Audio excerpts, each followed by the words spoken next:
ஃபாரெக்ஸில் profit பண்ண market மேலே தான் போகணும்னு இல்லை. ஃபாரெக்ஸில் 2 ways ப்ராஃபிட் பண்ண முடியும். இப்போ மார்க்கெட் மேலே தான் போகுதுன்னு நினச்சி நீங்கள் பை பண்ணுறீங்கன்னா அதுவும் ப்ராஃபிட்ஸ்.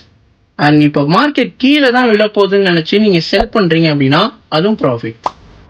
எக்ஸாம்பிளுக்கு இப்போ கோல்டு 5100லேருந்து 5110க்கு போகுது அப்படின்னா நீங்கள் பை பண்ணுறீங்க அப்படின்னா அது உங்களுக்கு ப்ராஃபிட்.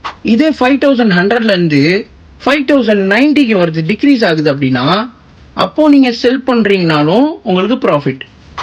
சிம்பிளாக சொன்னால் we can make profits in both buy and sell. நான் முன்னாடி உள்ள வீடியோவில் எக்ஸ்பிளைன் பண்ணியிருந்தேன் போத் டைரக்ஷன்லேயும் நம்ம ட்ரேட் பண்ணலான்ட்டு. நெக்ஸ்ட் வீடியோவில் நான் ரிஸ்க் மேனேஜ்மெண்ட்னா என்னன்னு உங்களுக்கு எக்ஸ்பிளைன் பண்ணுறேன். For more contents follow Meera voice.